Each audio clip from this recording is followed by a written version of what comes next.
اعوذ باللہ من الشیطان الرجیم، بسم اللہ الرحمن الرحیم۔ دوستو 2028 کیا واقعی بہت بڑی تبدیلی کا سال ہے؟ کیا اس میں کچھ ہو سکتا ہے؟ اس کو دیکھنے کے لیے ہم قرآن کریم کی کچھ آیات کو ریلیٹ کرنے کی کوشش کرتے ہیں، کیونکہ مولا رسول خدا کے دور میں لوگوں نے بار بار ایک سوال کیا کہ اے اللہ کے رسول، یہ قیامت کب رونما ہوگی؟ اور کچھ کفار نے بار بار یہ سوال کیا کہ اگر تم سچے ہو تو بتاؤ یہ قیامت کب رونما ہوگی؟ تو اللہ تعالیٰ نے بعض مقامات پر تو واضح طور پہ بتایا کہ میرے نبی انہیں کہہ دیجئے اس کا علم فقط خدا کو ہے، اللہ کے علاوہ اس کا کسی کو علم نہیں ہے، وہ جب چاہے گا اس کو رونما کر دے گا۔ اور بعض مقامات پر اللہ تعالیٰ نے اشارتاً انسان کو آگاہ کیا ہے۔ انہی اشاروں میں سے کچھ حقائق کو سمجھنے کی کوشش کرتے ہیں، جس طرح سے سورہ قیامت میں اللہ تعالیٰ فرماتے ہیں آیت نمبر 7 میں، فَإِذَا بَارِقَ الْبَصَرُ، جب انسان کی نظر تیز ہو جائے، یعنی انسان کو وہ کچھ نظر آنے لگ جائے جو آج نہیں دیکھ سکتا، وَخَسَفَ الْقَمَرُ، اور چاند گرہن لگ جائے، وَجُمِعَ الشَّمْسُ وَالْقَمَرُ، اور سورج اور چاند کو ملا دیا جائے، جمع کر دیا جائے، تو پھر انسان کہے گا کہ آج میں کہاں فرار اختیار کروں، کہاں بھاگوں؟ وہ ذات فرماتی ہے کہ آج تیرے لیے کوئی جائے پناہ نہیں ہے، آج صرف تیرے رب کے پاس ہی استقرار ہے، سکون ہے، یعنی آج تو نے صرف اپنے رب کے پاس جانا ہے اور کوئی جگہ تیری لیے نہیں ہے۔ اب ان آیات میں اللہ تعالیٰ نے ایک چیز واضح کی ہے، کون سی؟ خسف القمر کی، چاند گرہن کی، یعنی چاند گرہن اتنا اہم ہے کہ جو قیامت کی نشانیوں میں سے ایک نشانی کے طور پہ اللہ تعالیٰ نے بتایا ہے۔ اسی لیے مذہبی طبقات میں بھی ایک چیز واضح ہے کہ جب چاند گرہن لگے تو نماز آیات پڑھو، جب زلزلہ آئے نماز آیات پڑھو، جب طوفان آئے تو بھی نماز آیات پڑھو، کیونکہ یہ آیات ہیں، یہ نشانیاں ہیں قیامت کی۔ تو قیامت سے بچنے کے لیے بھی یہ نماز آپ نے پڑھنی ہے، اور اللہ کے شکر ادا کرنے کے لیے کہ آپ بچ جاتے ہیں، چاند گرہن لگا، قیامت نہیں آئی، دوبارہ آپ کو یہ زندگی عطا ہو گئی، مہلت مل گئی، تو اللہ کا شکر ادا کرتے ہوئے یہ نماز پڑھیں۔ زلزلہ آیا، آپ بچ گئے، قیامت نہیں آئی، تو بھی اللہ کا شکر ادا کرنے کے لیے آپ یہ نماز پڑھیں۔ تو بہرحال اللہ تعالیٰ نے جب یہ چیز واضح کر دی کہ جب چاند گرہن لگ جائے، اب سوچنے کی بات ہے کہ چاند گرہن کس تاریخ کو لگتا ہے؟ آپ اچھی طرح جانتے ہیں کہ چاند گرہن ہمیشہ قمری مہینے کی میڈ میں لگتا ہے، 14-15 تاریخ کو۔ اس کا مطلب ہے چاند گرہن جس مہینے کو لگتا ہے اس مہینے کی 14-15 تاریخ بہت اہم ہے کائنات کے حوالے سے اور قیامت کے حوالے سے۔ یہ تاریخ کا تعین تو ہو گیا قمری مہینے کی 14-15 تاریخ کی امپارٹنس کے حوالے سے۔ ایک اور چیز کہ چاند گرہن بعض مقامات پہ نظر آتا ہے، بعض مقامات پر ویزیبل نہیں ہوتا۔ تو اہم ترین فیکٹر یہ ہے، کیونکہ مکہ اور مدینہ کے لوگ پوچھ رہے تھے کہ قیامت کب آئے گی، تو اللہ تعالیٰ نے چاند گرہن کا مکہ اور مدینہ کے لوگوں کو بتایا ہے کہ جب چاند گرہن لگ جائے، تو اس کا مطلب ہے فل مون ایکلپس جو ہوگا یہ کہاں پہ ہوگا؟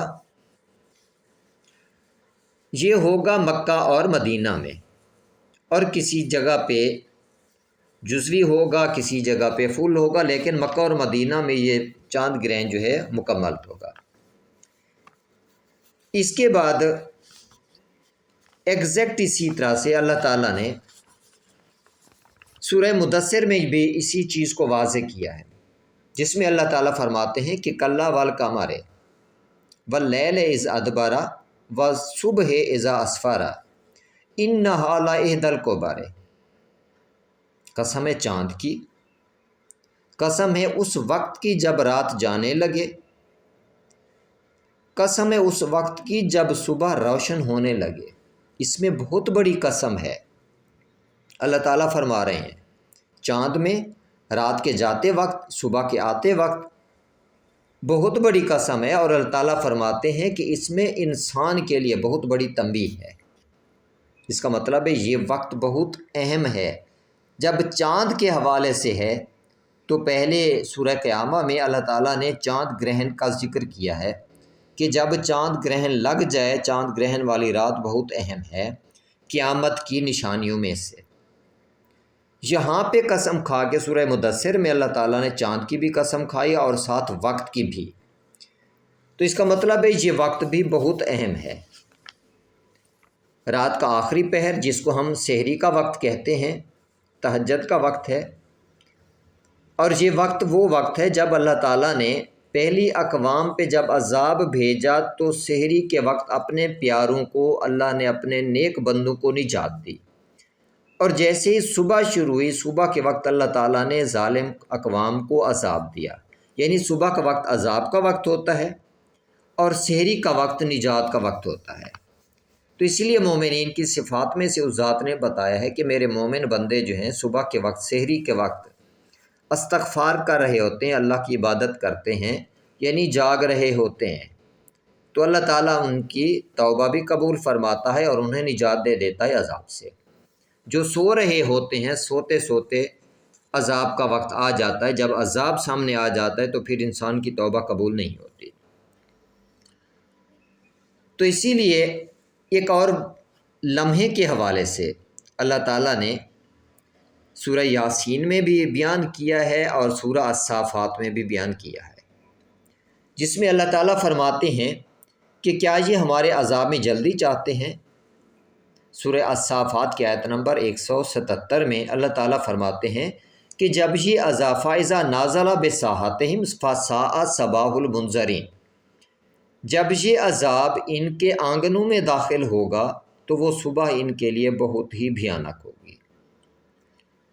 اب سورہ مدثر میں بھی صبح کی قسم کھائی اللہ تعالیٰ نے، سورہ قیامہ میں چاند گرہن کی بات کی، وہ بھی رات کو لگتا ہے، اور یہاں پہ منذرین کی صبح کا اللہ تعالیٰ نے کہا ہے کہ ان کی صبح بہت ہی بھیانک ہوگی جب یہ عذاب ان پہ نازل ہوگا، جب قیامت آئے گی۔ تو اس کا مطلب ہے صبح کا وقت کہاں پہ؟ منذرین کا۔ منذرین کون تھے؟ مکہ اور مدینہ کے لوگوں کو نبی نے انذار کیا، تنبیہ کی۔ تو اس کا مطلب ہے مکہ اور مدینہ میں جب چاند گرہن لگے گا تو اس کی صبح جو ہے وہ بہت ہی بھیانک ہوگی۔ کس کے لیے؟ منذرین کے لیے، کہ اس صبح عذاب نازل ہوگا خدا کی طرف سے، یہ قیامت آ جائے گی۔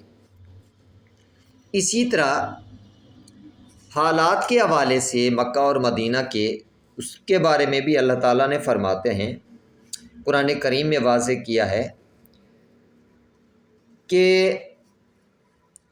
تاخذہم وہم یخصمون ما ینظرون الا صیحۃ واحدۃ تاخذہم وہم یخصمون، یہ اور کسی چیز کے منتظر نہیں ہے یہ مکہ اور مدینہ والے لوگ، بلکہ کس کے منتظر ہیں؟